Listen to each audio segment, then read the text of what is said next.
Science led them to change the spacing guidelines in classrooms. This is seen as a game changer in getting schools open again. So many campuses are jammed, and reducing the minimum distance between students from 6 feet to 3 feet can allow those campuses to open up. But the new rules are somewhat confusing. When virus spread is substantial in a community, the CDC wants middle and high school students still 6 feet apart, but not elementary students. And adults are to remain 6 feet from students and other adults. And when children are eating, they're to be 6 feet apart. Alex Stone, ABC News. President Biden and Vice President Kamala Harris will visit CDC headquarters today in Atlanta. They'll also meet with Asian American leaders following the Atlanta area spa shootings that killed 8 people, 6 of them women of Asian descent.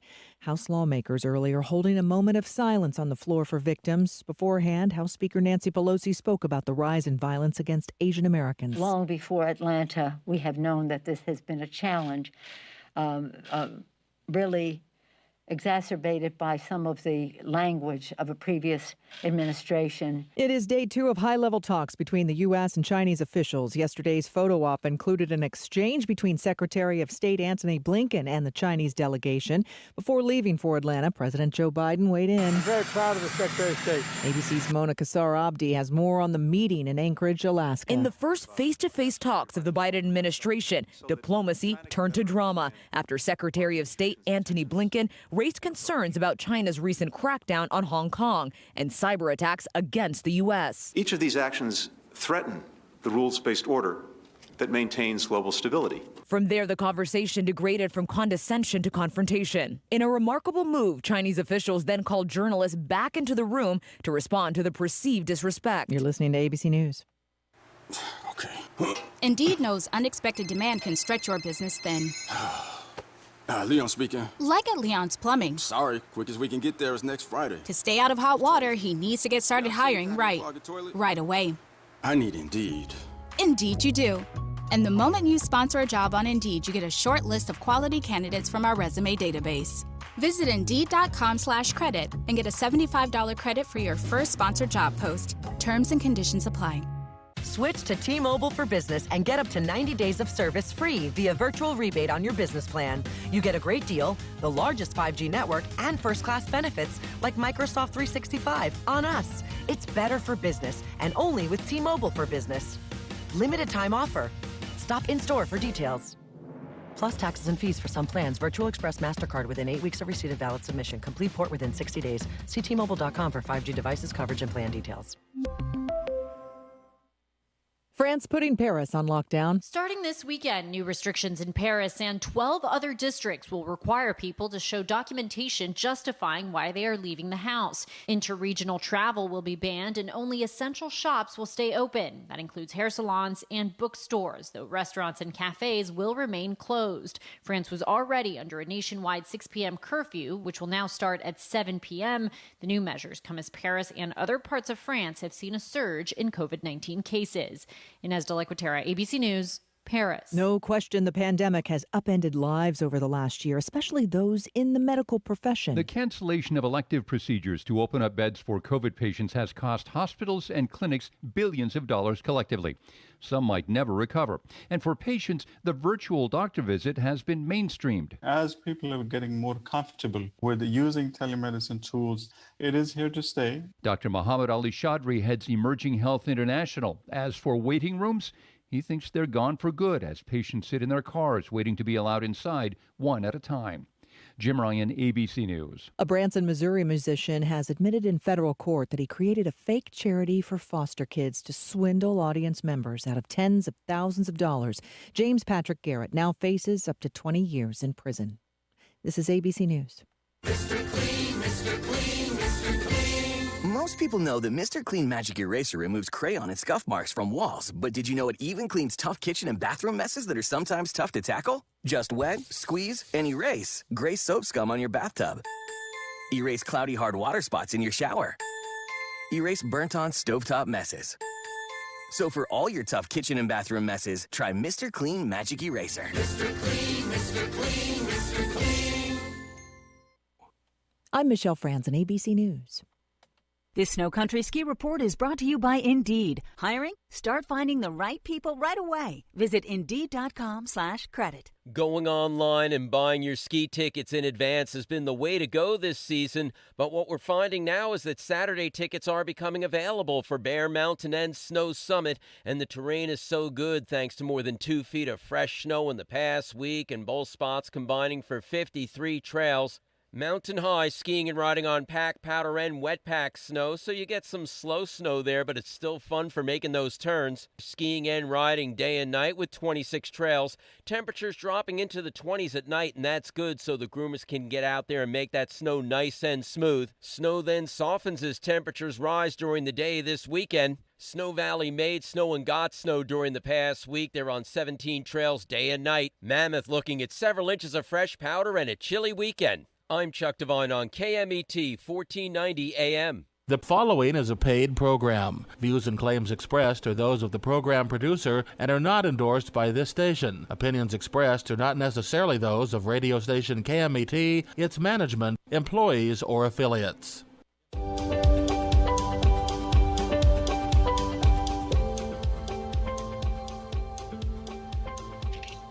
Good morning and happy Friday, everybody. Thank you so much for tuning in to Julie Talks Money. I'm your host, Julie Phelan, and I come to you every Friday to bring you some information that you can use, I hope, for your financial life. I like to say that I am here for the flows in your life, and that includes your cash flow, your emotional flow, and let's face it, a lot of that has to do with the cash that you have in your life, and also basically we've got an ebb and flow constantly on emotions and on work, on what it is that we have in our family relationships, our personal relationships. But, one of the biggest things that we always have is our cash flow, our money flow. During the past year, when we've had the pandemic going on, several people have not had their money because they haven't had the job. They haven't had the regular income that they've had in the past.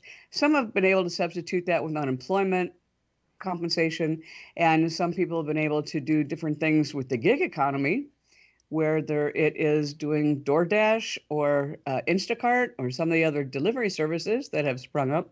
And, it's just like everything else. When there is a challenge, there is usually an opportunity that one can find in it. And that's a lot of the stuff with the delivery services that have been happening. At any rate, I'm coming to you live from Shelter Studios in the Inland Empire, and every week I come to you to help you to improve your knowledge, I hope, improve your financial literacy, I hope, because we know that that is something that rarely, if ever, is taught in schools. You have to go ahead and find a way to educate yourself about it. If you're going to do something different than you learned from your parents, learned from your church, learned from whoever it might be that was a significant figure in your life, and find your own way and your own path. Now, what I like to do is help people learn how to make more money, grow their money, keep their money, and then protect their money. And usually every show that I do will have one or two of those as a theme to it. I'm really happy today. We'll be talking about different ways that you can grow your money and keep it and protect it. So it's actually kind of 3 in 1 when we talk to my guest a little bit later on. But first, I do want to talk to you a little bit about financial life coaching. I am a financial life coach, and if you don't know what that is, well, you're not alone. It's not a financial advisor, nor am I a life coach. It's kind of somebody who is in between, because I actually am talking about your financial life. And I assist people and coach people who are looking to find a way to increase their financial life or do something with money or a money challenge that they have in their life, and they're not quite sure what steps might be appropriate to take. Maybe they want a change in their mindset. Maybe they want to look at real estate investing, and maybe they want to look at stocks, whatever it might be. So I ask you, do you know anyone, especially women between 30 and 55, who are facing a large financial challenge in their life? Whether it's an inheritance, whether it is downsizing, whether it's trying to find a new job. Well, through my financial life coaching services, I help women and couples create a new outlook and a plan for their finances, for their family, and on achieving their life visions and dreams. In fact, my last client, Melissa, and her new husband just realized their vision of getting more income and saving more in taxes by setting up their own solo 401k retirement plans as entrepreneurs. So now they're able to save more than $50,000 a year. Now, that might be something you're aware of, maybe something that you're not aware of. But if you are not, and you are an independent business owner or an entrepreneur, there are different ways that you can utilize the tax code and also set up different retirement vehicles that maybe your financial planner will tell you about and maybe not. But anyway, it would just be first steps in setting you up for a greater retirement. Now, I want to talk a little bit about what's happening this week. Last week, we know that the Congress passed the new version of the COVID relief package. So a lot of people are getting $1,400 checks into their bank accounts this week. Maybe even got one last week or the weekend. But this week, a lot of people, those people under, I believe, $180,000 will be receiving, $180,000 income will be receiving $1,400 into their bank accounts. If you are getting that, the point of that primarily is to help with COVID relief if you've lost your job. If you need to put some food on your table and you also have children, then you can get an additional sum for each child that you have based on your last tax return. Also, if you need to pay rent, you need some help paying your mortgage. And these are all things that COVID relief bill and that money is supposed to help you out with. But I'm here to ask you, if you don't have an absolute real need for that right now for rent or for food or for childcare, what are you going to do with that? It's not money that you just should spend. It may seem like it, and it might seem like a big windfall, but this is your perfect opportunity to put together an emergency fund. I always recommend that people have a 3-month emergency fund. These days, it's become more of a 6-month emergency fund that you really need to have. And that is 6 months in reserve to cover your mortgage, your taxes if you have that, your utility bills, and a food allowance, if you want to call it that, your grocery list, as well as car insurance, car expenses, car payment, whatever that might be.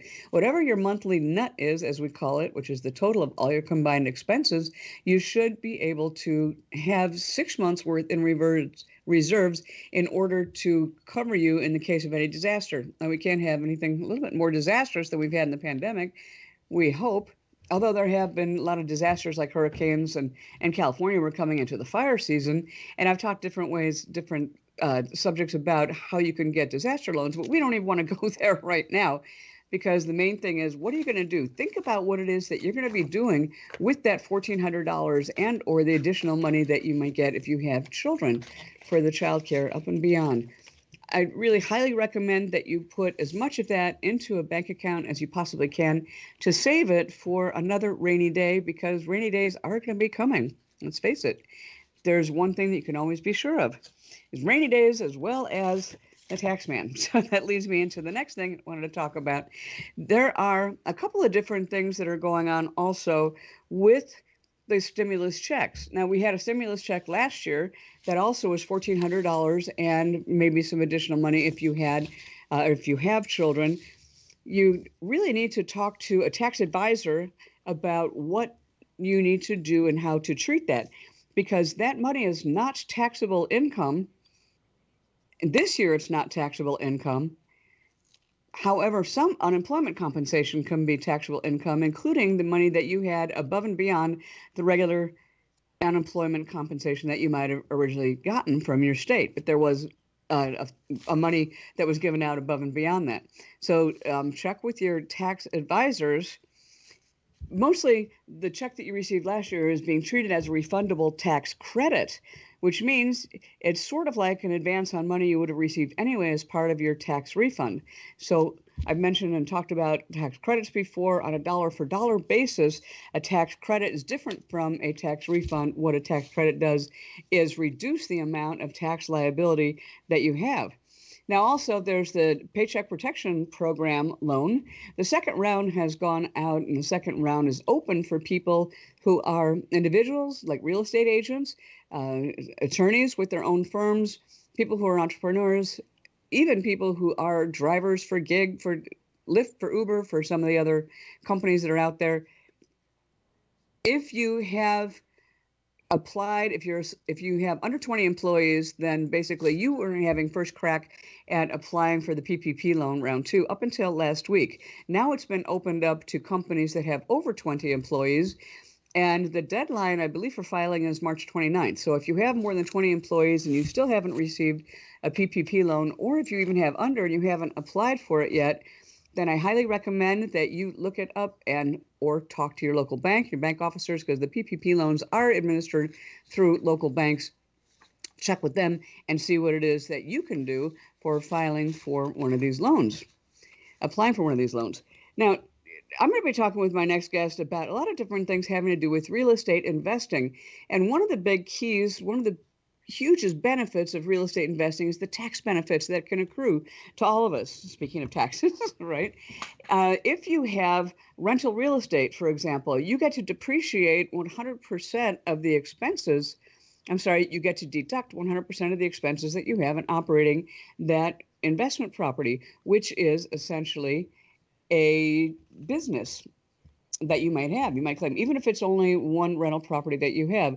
But if you're talking about any kind of repairs, you're talking about a management fee, what it costs if you have a single family home to mow the lawn or to maintain the property. All those different things can offset your tax liability because you get to deduct them.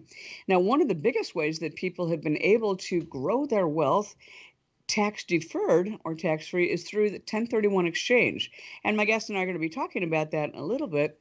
A 1031 exchange essentially allows you to sell a property and take the capital gain that you might get from that sale of the property and exchange it under 1031 of the Internal Revenue Code, Section 1031, and be able to defer that capital gain tax until a point down the road. Now, you can take that definite property, that next property that you're doing, and sell it later, get a capital gain, and again, defer that tax if you find another property like for like, and you're basically able to exchange your profit into another property. Well, one of the things that is under discussion right now is the repeal of the 1031 code. That's something that tons of investors, myself included, are not necessarily thrilled about. They say that it will put in over $14 billion into the economy or to the Treasury, basically in the broader economy. If taxes are captured from the sales of real estate, they're not going into a 1031 exchange. Now, that number seems to be low to me as far as how much money, maybe that's tax revenue, would go to the Treasury. I don't know about what they mean by saying it's going to go into the broader economy. All I know is that it would definitely have a big impact on your life as an investor and on your tax situation. It's not really being discussed right now as far as the current administration is concerned, but it is a target for repeal or limitation. So it's something to keep an eye on, and we're going to be talking about it. It's not a tax dodge. It is something that is not a loophole or tax of the wealthy or a tactic of the wealthy, I should say. It is something that is actually in the tax code. A lot of people who have a self-directed IRA, a lot of people who have investment property are able to basically increase their holdings and buy up, defer the tax on the capital gain, be able to increase the value of their holdings, and then also be able to eventually buy bigger and better things or go into different investments. So we're going to be talking about that a little more today. But just keep an eye on that. So I'm going to be talking again to a friend of mine that I've known for a long time named Peggy Beauregard, and she's been a guest on the show before. She is an expert in so many different things having to do with real estate. Currently, basically, she and her team raise capital for passive real estate partnerships on commercial properties, but she's been investing for 30 years. She's invested and consulted in just about every type of real estate, from single family, multifamily, self-storage, industrial, office, manufacturing, warehouse, retail, and construction properties. She learned, and she's an expert pretty much on the IRS Code 1031 exchange without being an accommodator. But she started many, many years ago with her husband, has been a real estate broker, has been a real estate investor. And as I said, now she brings her skills and talents to helping other people to invest their money in projects that you may not even know existed. I hope that piques your curiosity a little bit. It certainly did with mine. I'm happy to welcome Peggy Beauregard. Good morning, Peggy. Thank you for joining me today. Good morning, Julie. What a great introduction. Thank you. Oh, well, absolutely. You deserve every bit of it. And I have, looked to you for so many different things. As you know, we have known each other for a long time. We've talked about several different things and investments and the way we've done stuff. And you also have given me great advice as an agent, because I do different things as an agent. But because you have expanded so much in your portfolio, shall we say, in the portfolio that you offer to others, I really wanted to have you talk about that today, plus how you kind of see what's happening with 1031 exchanges and the market in general. So I know that's a very broad portfolio. What do you see? What is your opinion, as well as based on some fact and what you see, as far as what's happening with commercial property and real estate investing right now? Oh, that just opens a can of worms. Thank you very much. I'm excited to be with that can of worms. Well, we go fishing so if we had a can of 1031, worms, right? 1031's been on the chopping block for, at least around 20 years. I would say maybe even longer. They keep talking about getting rid of it, and they don't get rid of it. And my guess and opinion is one of the reasons they don't get rid of it is because the people who put these syndications together or these larger deals that supply housing or supply office or supply industrial buildings, they put their money together because those who have those businesses or in those businesses don't have the money to purchase the property. So the tax benefits are being given to the investors so that they get the depreciation, and the business people then get all the write-offs for whatever they're writing off. And it's a really good tax position for both of them because of that. So I don't know that it's going to go away. My guess is if 1031 does go away, what will happen is people will no longer sell their property, and they'll just keep holding it. And maybe they'll go out and buy some more properties by refinancing their property and pulling that cash and then buying another one, and then they'll have more to depreciate. And one of the reasons they do 1031 is because their depreciation goes away after 27 and a half years, or they're in a new depreciation schedule now if they just purchased.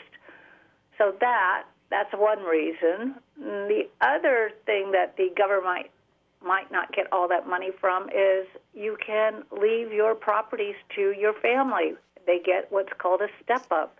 So if the property, when you bought it, was worth $1 million, and now it's worth $5 or $6 million because you've owned it for 40 or 50 years, the family gets that appraisal on the current value of the date of death, and there's no capital gain. So I don't really see where the government's really going to set themselves in a position of making, and maybe that's why they've only said $14 billion, because the way you and I count all that is in the trillions and quadrillions of taxes. Yeah, that's exactly what I was thinking. Is like, surely as a misprint would be in the trillions. But I think because other people, legislators, think it would be in the trillions, they have to bring it up each time to make it sound like they're going to be conservative, or they want to cut a tax somewhere or have a benefit somewhere.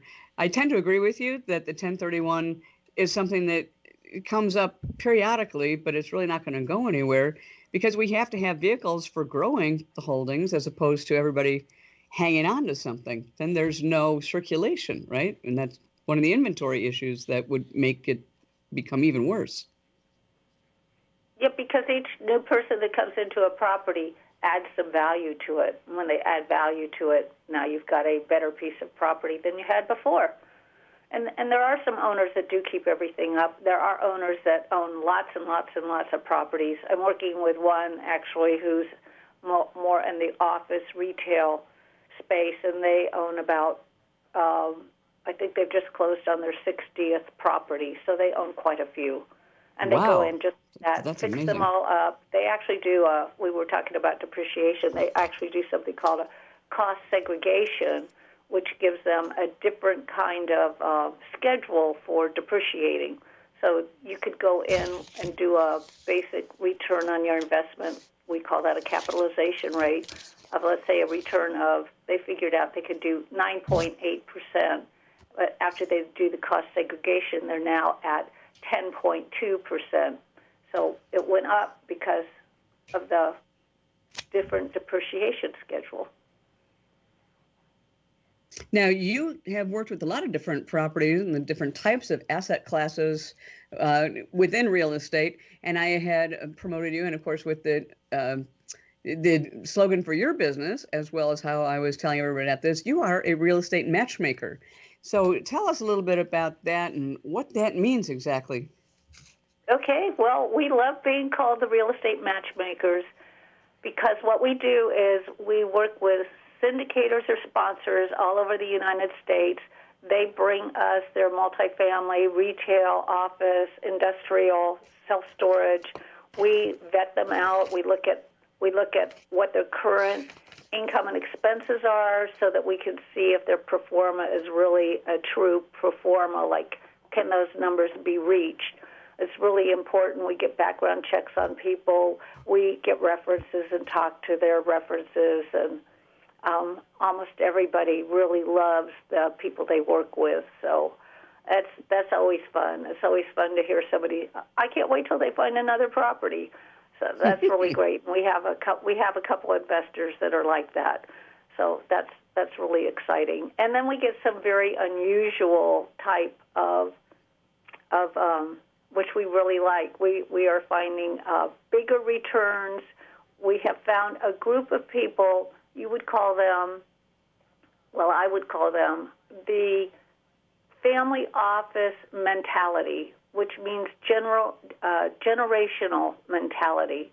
So what they do is they go out and find properties that they could fix up, make it better in whatever way they do that, and then get their money back and then have cash flow for the rest of their lives, the rest of their children's lives, the rest of their grandchildren's lives, because they put in these long-term leases. And so before we go on to that, would you just explain for everybody what you mean by a pro forma and the difference between that and what you actually look at? Yes, so we call the pro forma a wish list. So there's the actual, well, what else could you call it? You look at the income and you look at the expenses, and then you look at what they say they're going to do to the property to fix it up and how much money they need for that. Are their numbers correct? Will the economy support what they're doing right now? Are they forcing appreciation? Do they say, well, so let's look at what our real market is right now in multifamily. Our real market in California in multifamily is the rents are going down. There are lots of vacancies right now. So when I look at a pro forma, which I happen to be looking at right now, where someone says that they're going to give a 6% cash flow, and they're going to fix the property up, and they're going to turn around and sell it at a 5% cash flow. My question is, how are they going to do that when, one, the interest rates are going up, and two, the vacancies are going up, and how are they going to be able to sell it at a lower price so that, a higher price with a lower return to the next person? How are they going to be able to do that? So I look at the pro forma, and they're always raising the rents. We can't raise the rents right now. Mm-hmm. You want to keep your people, you better not raise the rents right now. If you do raise them, you can raise them a couple of bucks. But if you're doing your 5 or 6 or 100%, which some of them think they can do, it's not going to work. So to me, it's really important to make sure that the deals are going to work, because it's important to me that the investor be protected. And that the numbers are not just pie in the sky, but can actually be verified or, be reasonable or realistic. Because like you said, it's kind of pie in the sky, or it's a magic wish that, I'll be able to get $2,000 a month for that apartment that is never rented for over $1,500. But all of a sudden, they're going to do their calculations based on that $2,000 when there's not even a tenant. They're doing the calculation on $2,000, and I'm looking at, the rents are where they are right now, and when you go to fix it up, you're going to have to give someone notice you just lost a renter, right? Because they have to move out to fix it up. They know that you're going to raise the rents, They're going to go find a less expensive place, possibly. Exactly, but that's what you are going to be checking out and vetting out and running the numbers and checking for the accuracy of it before you put them out to any potential investor, right? Absolutely. Yeah, we have deals right now that look really good. They only pay like 6 or 8%, but they look really good because the people they're being conservative. They're not going way out and doing something crazy. They're buying properties that really do need some work, but don't need a lot of work. They can raise the rents a little bit, and that's all they intend to do. Now, you started to say that you've got some very interesting projects that you're looking at, and I know of a couple in particular, one being the port. I'd love it if you would tell people about that because, most people think in terms of strictly single-family homes, multifamily, or maybe office buildings, but you branch out or have other people bring you deals that are very different. Yes, tell us I a little do. about some of those. Yes, our company does have people that approach us with different class assets, shall we say. So, yeah, we're working on 2 class assets right now. They are with the same company. One of them is called Treasure Island. It's they're going to build like this day resort out on an island in Nassau, and they have the exclusive right to do that. They're getting what's called a Crown land grant signed and then a concession lease signed. So they're not going to own the property, but they're going to have a 99-year lease on it. That's pretty much as good as gold, in my opinion, and the way I look at deals, because the way I look at deals is you put your money in now up to the construction point, and at the construction point you get all your money back plus interest. And then when the property's built out for the cruise ship people to come in about a year, you will get a year later some cash flow based off of the profit that's coming in. So we really like that deal because we're going to get somewhere between a 5 and 10% cash flow on that particular deal. And the ports are expanding. So that particular port, they're adding a whole bunch of square footage. It's called the Turks. I don't know the exact name, but they're an international port company. And they just raised a $150 million bond to expand the ports in Nassau. They expect to have about almost 6 million passengers by 2025. And we will be there to greet them on Treasure Island, where they come over to play for the day. They could go hiking on trails, they could eat, they could drink, they could snorkel, they could dive, they could go on the pirate ship. There'll just be so many things to do. And we will receive some profit off of that. And that's after getting 100% of your capital investment back, right? You got 100% back before they even put the shovel in the ground. Well, you got more than that back because you got the interest rate that they offered, which I won't discuss now, but I will discuss privately because people think it's too good to be true. And we know that it isn't. We're working with people we're working with 2 companies that have 40 years experience each, and then we're also working with a family office, and they also have another company that they're working with that has built resorts before. I think that's really just fascinating, and I do agree, cruising is going to be back. There's no 2 ways about it, and by 2022, 23, 24, 25, it's probably going to be right back to where it was. If you can stick with us for a couple of minutes, Peggy Moore, we got to take a little bit of a break. Okay, wonderful. So you're listening to Julie Talks Money on KMET 1490 AM, talking with Peggy Beauregard, and it's an interesting topic. Stay tuned. We'll be right back with more.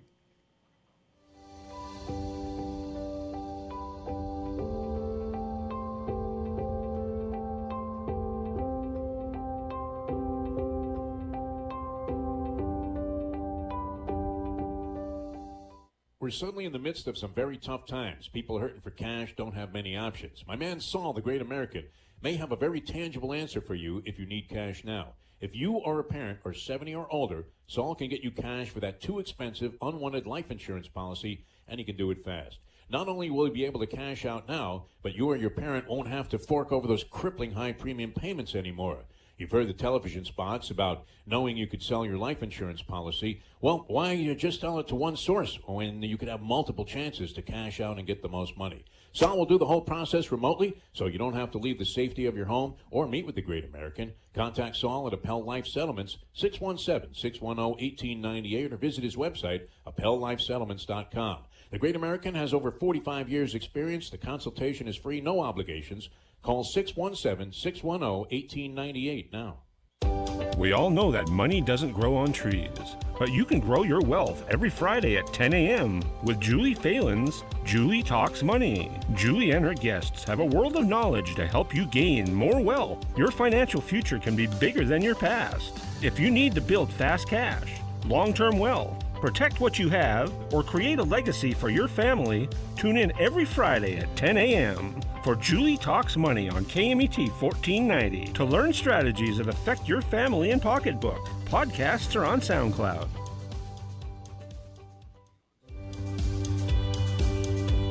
And welcome back to Julie Talks Money. I'm talking today with Peggy Beauregard, who is a real estate matchmaker, matching deals to cash and cash to deals. We've been talking about a very interesting project that she's working with several companies on in the Bahamas or Nassau for a port. Tell us a little bit about some of the other projects that you've got going, Peggy, or that you're working on with people and matching up the cash investors with the deals. Yeah, well, I wanted to say a couple more things about what we call Treasure Island, and one is the security of that long-term 99-year lease. So you're secured by that. And the other is, will it happen? Yes, because the city of Nassau approached these people. These people did not approach the city. And the real plus side is you could roll your profit and your principal into the next deal, which will be even a bigger deal because they're actually going to build a cruise port in Mexico at Magdalena Bay on about 12,000 acres. So that's going to be fun, and I've already booked a cruise for March of next year, so I'll be cruising, and then I'll be going out to Treasure Island for that grand opening. Well, maybe I'll have to come with you and check it out. Yeah, come with me. It'll be fun. And we've got other deals like we've got offices. They pay really well. They're stable. They have not been stable, and so that they add value. There's some distressed properties out there, but when you can bring in a nice double-digit return because of the distress, and there might be a little bit of vacancy, maybe a 10 or 12% vacancy, that's growth. And yes, it'll take a little time to get people in, but look, our country doesn't expect to shut down. Businesses do not expect to shut down. Yes, we have to pivot. We have to do the things that are necessary, but that doesn't mean we're going to shut down. There are companies that have shut down, and it's sad. We've seen a few down in Pasadena area and Sierra Madre and Arcadia. It is sad that things have shut down. However, it's a springboard. People will springboard into whatever is next. That's the great thing about people and their minds. They don't sit and let their minds idle. They create. Speak to Julie. I totally agree with you. We are such a creative species. And there was always going to be something to offset whatever negative happenstance or occurrence came about.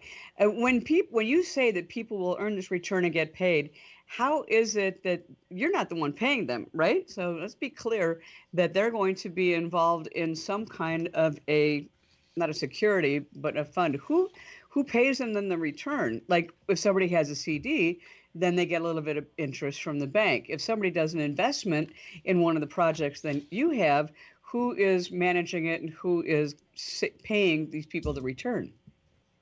Well, they're called sponsors or syndicators.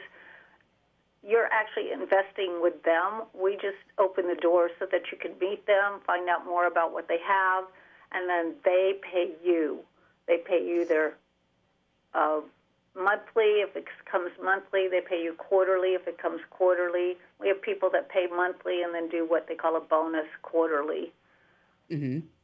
And then, So basically, you're just really looking at the deal on behalf of somebody else and then say, yes, this is good. No, this isn't good. I know these partners. I know that they've got experience in the business and it's okay, or the return that they're talking about is likely to happen. Is that a fair statement? that is. I actually started off this business because I was looking for deals for my own money. So I look at every deal like I'm the investor. I might not have the money at that time, but if I would put my money into it, then I will take it out to all of our clients. If I would not put my money into it, you're not going to hear a word about it. It's going to just sit in the brown file, shall we say. There's many deals out there that are too risky, and I'm sorry that I'm so conservative, but I am not sorry that I'm conservative. What's important to me is the risk factor and that the investor is protected. It's always about the investor and their money being protected. Conservative is not a bad thing, especially when you're talking about money, because the idea is that you always want to conserve the principal. You don't want to lose anything. You want to conserve what you've got and then grow it if you can. Absolutely. That's what you do is almost like a coach, right? No, you're definitely a mentor and an advisor for people who are looking for different investments, much like what I do, and help people to learn what it is that you do, because there are a lot of people who have money that want to know what to do with it. Yes, and we actually tell, especially young people that are just starting off and have a little bit of been smart enough to save, we tell them we'll walk them through and guide them to their first $1 million and beyond. And I'm so glad you mentioned that, because so many young people think that the only opportunities or options available to them are the stock market or Bitcoin or maybe a single-family home or real estate, rental real estate. And they don't even know about these other opportunities. So No, how do they don't. find out about them? Word of mouth. There's a lot of people that do what we do, actually. We're not the only ones out there. You just have to make sure that they're vetting out deals properly. And now there are platforms out there. We're actually looking into a platform, but I haven't figured out, which could all be another conversation, of how anybody who wants to invest will know that deal is vetted out properly. I like the one-on-one with people. I want them to get to know us. I want them to get to know the sponsors of the property. You could invest in real estate without knowing anything about it. People do that in the stock market every single day. They never ask a question about a stock. They just put their money into it. They got 20 or 30 questions for a real estate person. So people are more cautious in real estate than they are in the stock market. And in my experience, when I was initially starting to invest, I didn't find a single financial planner or financial advisor who knew anything about these kinds of investments that I was interested in, and who couldn't come to me with that. They just wanted to say, hey, here's this fund, that fund, this asset class, and maybe you should do that. Do, in your experience, financial advisors or financial planners generally put those kinds of deals in front of people or opportunities? If a financial planner is paid by the hour, then they have no reason not to put these kind of deals in front. And they do actually say that because they like you to diversify your portfolio. They like you to have a little real estate and a little stock. But if you speak to who's called a financial planner that actually gets paid to put you into their funds, well, they're only going to put you in their funds. They're not really looking out for you. They're looking out for themselves. Right, because they get a commission based on what they can sell into that fund. Exactly. That's probably the same for a real estate investment trust, too, or REITs that people come to with. And, when the first ones I've found were the $50 million projects to build an office building. But this is a much smaller scale, right? Or can be? Can be. Yes, and we do get paid. The sponsors do pay us. Our group, our team, we just don't have that attitude. We think what's important is the person who wants to have their money working for them, and we would rather pass altogether than have them feel that they have to invest in something. It's all about having them grow, and we get paid some not very nice fees, and we get paid some very nice fees. So, but to us, it's all about what the investor wants, how they want to get there, and we'll show them that path. That's what's important. And if they pass because they're just uncomfortable with real estate, we're fine with that. At least have the conversation. Mm-hmm. Most people never have the conversation. Most people don't understand how money is a tool and can be used profitably. Yep, that's it. And it is the point of making it and growing it and then keeping it and making sure that it's in something safe so that you can protect it as well. Yep, but these other deals that we don't usually get are multi-generational. So really, you go into one of these deals, you need to start thinking about your family, the next generation, et cetera. And I know some people say, well, I don't have any kids. Well, you know what? I don't have any kids either, but I have plenty of nieces and nephews, and they need to learn. They need to learn. I'm actually starting a little course where I'm going to teach people how to run an LLC and invest in real estate. Thinking about doing that just as a fun thing. Because, I have so much extra time. I have no time at all, but I'm still taking it on. It's important. It is. And how would somebody reach you if they wanted to talk to you about any of these deals that you've got or that course that you have coming up or even about how to raise capital? Well, we have a website called www.peggybeauregard.com. You can reach us through that, or you could set up on a Calendly. It's called Calendly/Peggy Beau. And that's B-E-A-U, right? Peggy Beau. Yep, B-E-A-U, Beau. Mm-hmm. And then what about a phone number that people can contact you at? Oh, sure. They can call my cell at 804-317-2036. If I don't answer, I'll return the call. Repeat that number again, one more time. Yes, I'd be happy to. 804, that's an Eastern number, but I'm West Coast. So 804-317-2036. And there's a story that goes with that. I'm not going to tell you what it is, but there's a story about everything. Isn't there always? Because, we are people, we have stories, we create. And one of the key things is creating relationships, creating people who can advise you, people who are either financial coaches like myself or people who are mentors and advisors like yourself. There's so many different things. And I'm actually going to be talking about lifetime learning in my next quick little segment. I really appreciate your being on the show again, Peggy. I always enjoy our conversations, and I believe that everybody has learned something that they didn't know about before, which is also both our goals. Thank you, Julie. I am so honored that you asked me. I love having chats with you. You're just a brilliant woman, and I can't thank you enough. Well, I look forward to our next one, which will be coming up pretty soon, I hope. I look forward to seeing you when the pandemic is over and we can meet again in person. Okay, great. Thank you. Great. You're welcome. And anybody that wants to get a hold of Peggy or talk a little bit more with me about what it is that she does before contacting her directly, if you want to do that, or if you want to talk to me about your financial situation or family offices and what it is that you might want to do with your money or you're thinking of, because obviously I presented a whole lot of people, a whole lot of opportunities, and a whole lot of investors that you can talk to. Or if you just even want to talk to me about buying or selling your house and using me as your agent, by all means, please do that. I, like Peggy, answer my own phone, and you should call me at 626-460-1188. That's 626-460-1188. Again, 626-460-1188. And again, also, if you know anybody else who is facing any kind of challenge, financial challenge, or a big question in their life, have them contact me too, or maybe tell me about them, because, a lot of this is through networking and referrals, and we all face challenges at some point in our life and financial questions, what it is that we're going to do. What about aging parents? What about ourselves if we're going to be aging? How do we basically set aside some money for that or plan for that? Because you don't want to be a burden for anybody. I know several people, and that's one of their biggest concerns right now and one of the biggest fears.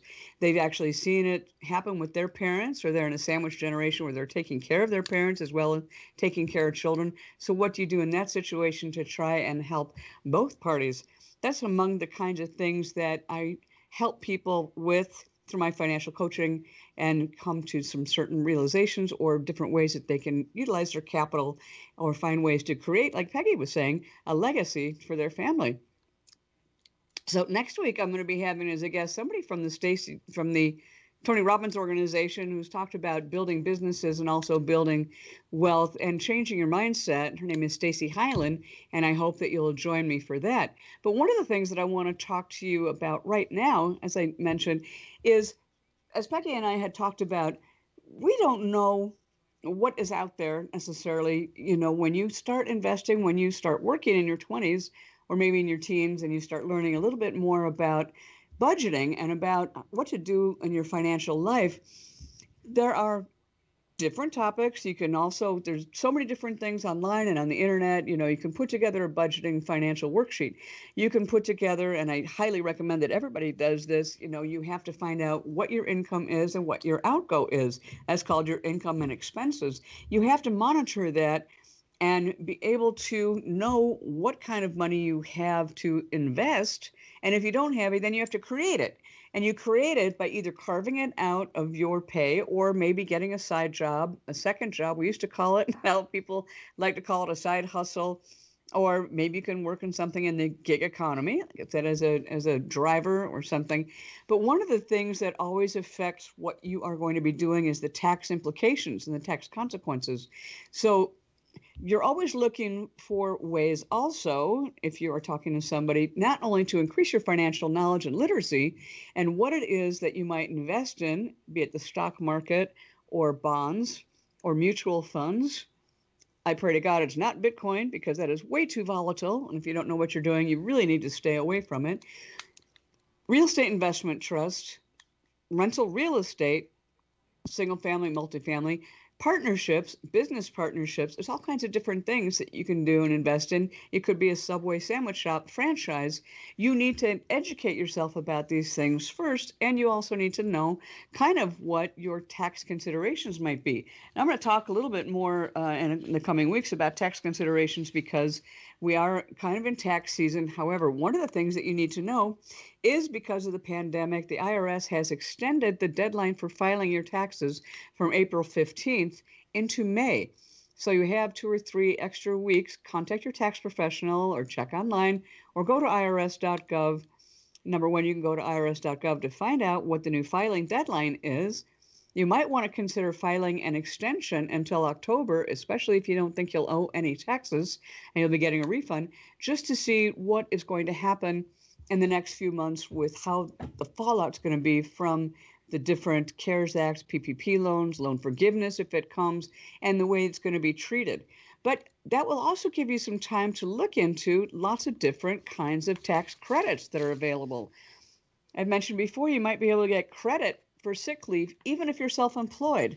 You know, that'd be one of those things like, hey, boss, I can't come into work today because I'm sick, but you're the boss. So you go, hey, employee, well, that's okay, because I understand, because I am you. You know, believe it or not, you can actually do that, and you can take a tax credit for it.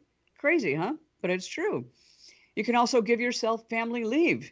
If you're self-employed, you can say, I'm giving myself a credit because I have to go take care of my ailing mother or my sick child, whatever it might be. Because of COVID, if you can't work because of it, you actually can take a tax credit for that as well.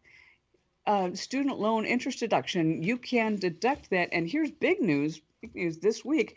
The administration agreed to forgive $1 billion, over $1 billion in student loan forgiveness. Now, here's the big caveat for that. This is not for everybody who has a student loan. This is for people who have had a student loan in the past. They had taken it out, but they were deceived or the school closed.